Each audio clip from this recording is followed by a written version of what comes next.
If you didn't know that Biden accomplished Trump's promise of having Mexico pay for the border, and that Trump released incarcerated immigrant criminals from US detention centers back into the US, then this video is for you. Republicans and Democrats agree on one thing. Biden did a terrible job at the border, with his polls results showing low numbers even on the Democratic side.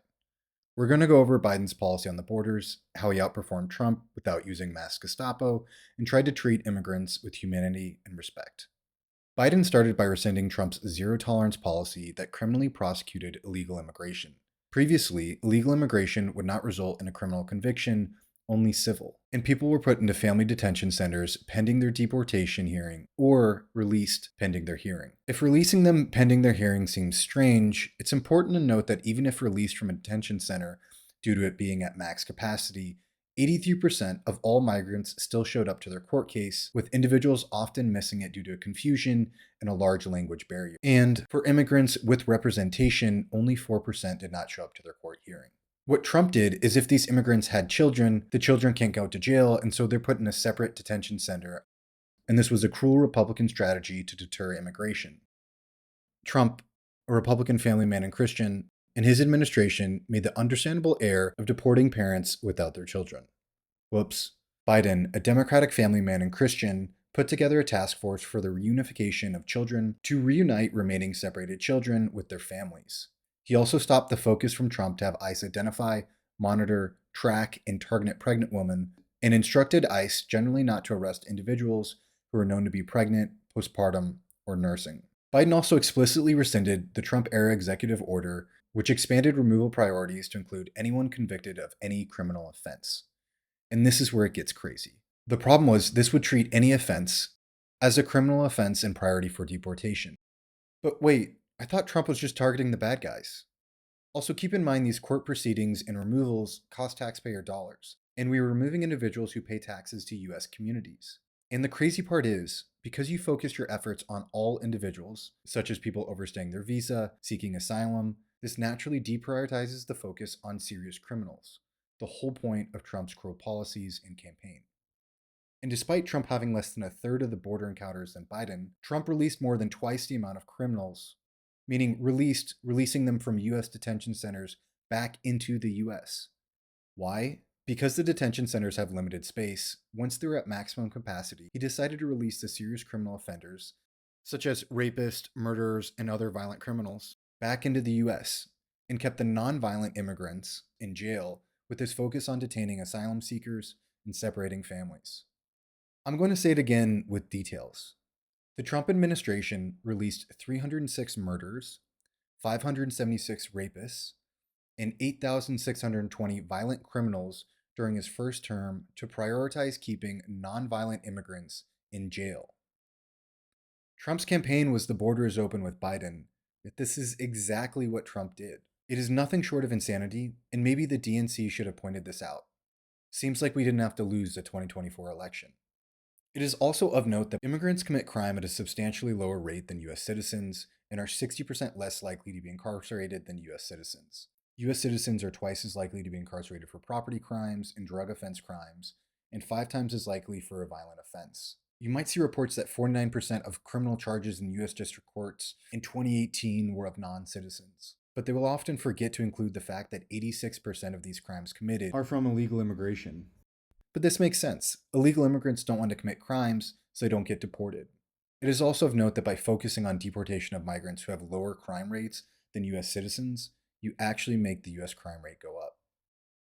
Let's further break down the Republican repeated claims when they say we had open borders under Biden. Well, they are criticizing his rescinding of the family separation, which is the zero tolerance policy, and treating any immigration crime as a criminal offense, both of which we just went over. Now let's go over Title 42, Remain in Mexico, and stopping the border wall construction. Title 42 provides the authority to remove an individual and block a migration due to a communicable disease threat such as COVID. Trump started this in 2020, however, the Biden administration continued using Title 42 until 2023 when the official national emergency of COVID ended, and even defended using Title 42 in court. So pretty much the opposite of open borders. Next, Biden repealed the Remain in Mexico policy, which, to be fair, does open our borders, but for a good reason. Remain in Mexico is while waiting for your immigration court date, you have to stay in Mexico. And while both Biden and Trump worked with the Mexican government to lower the amount of migrants at the border, once you reached the border, the difference was Biden let them enter the US with a notice to appear for their immigration status, and Trump made them remain in Mexico. With this, Biden let in about 2.5 million immigrants over 4 years. But again, 83% of immigrants actually show up to their court date, with many missing them due to communication barriers. So why did Biden do this? It stops putting migrants in one of the most deadliest and abusive and humanitarian crises in the modern world. The border cities often had tens of thousands of asylum seekers whose gangs would extort, rob, or rape migrants, with the human rights first documenting kidnapping, extortions, and rapes due to the migrants being unfamiliar with the area, economically destitute, language barriers, and no legal status to help them report their crimes. It was so horrific there were mass kidnappings, called kidnapping mills, where migrants were held in chicken coops and animal pens until they could pay their ransom. If they didn't have cash or not enough on them, they were given a bank account number and Wi-Fi and told to get a relative to pay to get their release. Once released, they were given a stamp of a bird on their forearm to show they had paid their ransom. Horrifying. Biden wasn't perfect either. With the massive pushback of open borders, he did require that asylum seekers have a CBP appointment. Then in the last 6 months of his term, shut down asylum applications after 2,500 in a day, and still worked with the Mexican government to stop them from reaching the border. Which, while better than Trump, still led to the situation we just talked about. To help combat this, he implemented a custom Border Patrol One tool to allow individuals to apply for asylum without going to the border, meaning you don't have to walk thousands of miles, risk likely attacks from cartels and gangs, wait for months to find out your immigration status.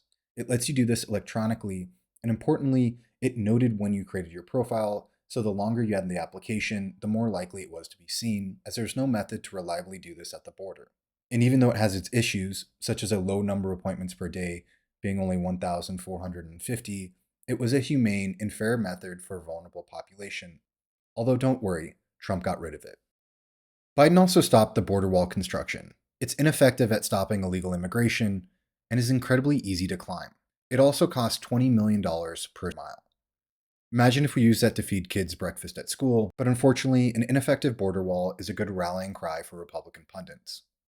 Can Biden control regional instability? No, but Republicans love to blame him for it, and it's good politicking on their part. Due to the poor economic situation resulting from COVID, which sparked a mass migration up towards the US southern border, during the Biden term, border agents had 10.8 million border encounters. But encounters are good. They mean border agents are finding people trying to enter the country. While during Trump's first term, he only had to deal with about 2.8 million encounters. However, with that being said, Biden also had 4.4 million expulsions and deportations, with Trump only reaching 3.1 million. And I can see where the idea of open border comes from with so many encounters, but a counterfact is he had more deportations than Trump, and again, he can't control the economic situation of something like COVID. Remember at the start when I mentioned, did you know Biden completed Trump's campaign promise to get Mexico to pay for the border? Well, he did, with Mexico agreeing to pay $1.5 billion for border security, and it's astonishing that no one knows about this. How come Biden delivers an amazing deal for the US and no one cares? I want you to imagine the amount of media attention Trump would get for this. The $1.5 billion would go towards smarter border technology, as there are better ways to protect immigration than a wall. And this was along with the $3.4 billion allocated under the Bipartisan Infrastructure Investment and Jobs Act for northern and southern borders, thanks to Biden. I was surprised and happy to find out Americans aren't against supporting legal immigration, as I think we all know it's a great idea. With a national declining birth rate, we need to add to our workforce, and as bad as it sounds, we get cheap labor to do the jobs we don't want to do. With 56% of Americans supporting expanding legal immigration, and even within Republicans, 43% of them support it. Funny, if it was not so sad, Biden supported a bill that most Republicans would agree with. The bill aimed to overhaul the U.S. immigration system by providing a pathway to citizenship for undocumented immigrants, addressing the root cause of migration, and implementing various reforms to promote family unity, economic growth, and border security. The U.S. Citizenship Act was an 8-year pathway to citizenship for undocumented immigrants who were in the U.S. before January 1st, 2021, provided they meet certain background checks and requirements. Importantly, it would focus on providing the status for farm workers and immigrants who were brought to the US as children, aka dreamers. It would also spend $4 billion over 3 years to address violence, crime, poverty, and economic instability in Central America, which is the root cause of a significant portion of immigration. It would treat spouses and children of green card holders as immediate relatives for the purpose of family-based immigration applications and improve the H-1B lottery system. Basically, a reasonable, humane, and calibrated immigration policy. However, of course, it didn't even pass out of committee. Republicans need to create problems to campaign on, and this continues to work. Thinking of how Trump decided to release serious immigrant criminals into our streets and kept the nonviolent ones behind bars, it reminds me how the current Republican Party messaging diverts the cause of America's problems onto immigrants, an easy-to-target group without power or wealth, and blames them for our problems. They're taking our jobs, they're the ones committing crimes. And it's interesting as it not only does it stop us from addressing the root of the problem, such as a wealth gap getting worse with billionaires getting richer, the poor getting poorer, and a diminished middle class, but their own policy does the direct opposite of what it was meant to achieve, putting more migrant criminals back into the US. It parallels to the Big Beautiful Bill. The right markets the bill as a tax break for Americans, and all we have to do is kick migrants off of healthcare.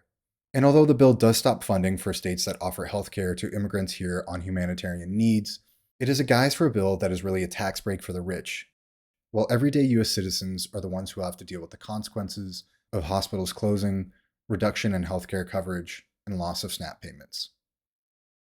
I wish this all wasn't left unsaid.